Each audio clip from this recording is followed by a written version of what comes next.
Hello peoples, welcome back to another episode of Terraria 1.3 Expert Mode, episode 36.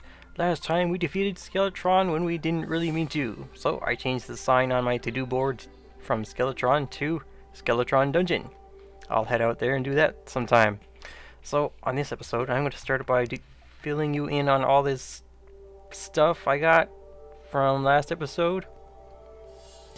Like rockfish, reaver shark, and sawtooth shark. I'll try to get through this as fast as I can because there's a lot of stuff and I find that there's a lot of things that pile up quickly in that chest. Rockfish is, I think, a weapon? No, it's a hammer. You can use it as a hammer, and it's actually pretty deadly. Sawtooth shark acts as an axe. Or a chainsaw. What else? Reaver shark, I think, is a pick. Yeah. Pickaxe power. Very nice. So, if you're into fishing, or if you want really cool stuff to get early on, those are some good items for you. Next, I have reflective obsidian dye. I haven't gotten a new dye in a while, but this is new. Look at it. I don't know what it looks like. I haven't tried it out. What should I put it on first? My robes? I believe so. That will have the greatest effect. Reflective obsidian. Actually, I kind of like this. You know, this is the kind of color I was going for when I was picking out a color for my robe. Very nice, and it's reflective, so it'll give off different effects when I pass through lights. Let me put down some lights here. Yeah, look at my robe. Ooh, shiny and mystical. Alright. I feel like a proper wizard. I say that a lot, but I feel more like one than I did before. What else is in the chest? Oh, you know what? I better put that dye away before my thing gets full. Violet, black. What else is in here? There's a bunch of fish that are only good for like red snapper, trout, tuna. I think there's another one, shrimp. All of these can be turned into food items, like sashimi, cooked fish, all that stuff. Like, all these fish can just, that's their only use, not for potions or anything. Now, this I got, Sitting Duck's Fishing Pole. I got it from the Traveling Merchant. Stronger than the one I was using, Flesh Catcher, but I decided to hold off on using it until, I guess, I would be able to show it off. But before even that, I completed enough quests for the angler, Bobby, here, that he gave me an even better one. Golden fishing rod, so I kind of wasted money buying that. Goldfish trophy, yeah, that's pretty much what it is. Just like the Eye of Cthulhu trophy up here. There's one for fish. It's not as big, because, you know, it's a goldfish. Not very impressive. I mean, you're not going to show off goldfish to anybody, your fishing buds, are you? Golden carp. Probably sell well. I haven't checked the selling price. 10 gold. And it's not a material for something, so I guess that's all it's for. But to balance it out, they've made it kind of rare. Umbrella hat. This is a vanity item. You know, you get it off the slimes that are jumping around in the rain.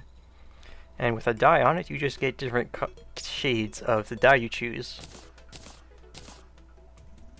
Oh, and it doesn't actually slow your fall speed or anything like that. For that, you want an actual umbrella.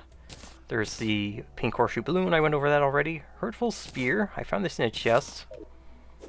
Not as good as the harpoon, but it seems to be like the very first harpoon style weapon you would ever find or get or use. You know, if you arrange it in order of damage or whatever. Stick this in with the weapons. What's next? Summon a baby penguin. This is fun. See, this is just like my zephyrfish, except, well, there are a lot of items like that that summon pets that don't do anything. What's that little penguin? Look how cute he is. His little legs.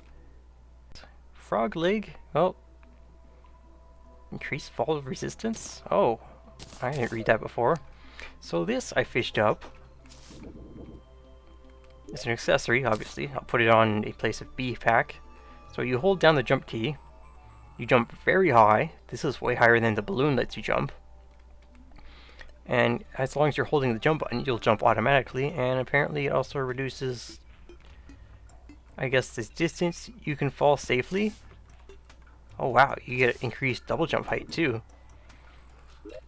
So yeah, there's that. It doesn't really improve beyond that, and that's pretty much all it is. Put B-Pack back on. Man, a lot of items in here. Let's see. These two I can combine with the thing I have in the paints. Angry Paint Sprayer. Combine it with Extendo Grip, Bricklayer, and I think Cement Mixer to get an all-in-one item that does all the things that those 4 items do. Oh yeah, Star Fury was the other thing I got from the additional Sky Island. Summons a star from the sky at the location of your cursor. Does it deal magic damage? I don't know. It says 24 melee damage, but hey, Arcalis, yes. Oh, I did find out the reference of this. Arcalis is named off one of the Relogic developers. And Arcalis is, I forget, well, whatever it is, it's from one of the Castlevania games. There's this really rare sword that you can get, and the Arcalis sword, named after the developer. Well, the sword used in Castlevania is just like this, but it has a different name, and it's named after Arcalis because it is his favorite sword in that game. I looked it up on the wiki, but, you know, some of the details obviously escape me right now. Oh boy, almost done. Now this Medusa head. I am really eager to try this out because it's a magic damage weapon. Now down in the granite caves, the white ones? No, granite's purple. In the white marble caves, there is Medusa. If you face her, obviously, if you know your Greek mythology, you'll turn to stone and you'll be stuck and kind of helpless. So I don't know what this does. This is probably a rare drop. Maybe I should use it on target dummies. Now I'll use it out in the open first. And ooh, I can click and hold to do something. What is this? That's strange. Does it turn things? Probably does turn things to stone.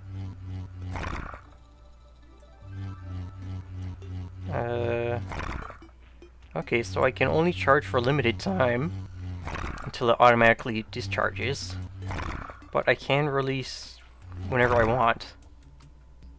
Hey bunny, sorry to do this to you, but ooga booga.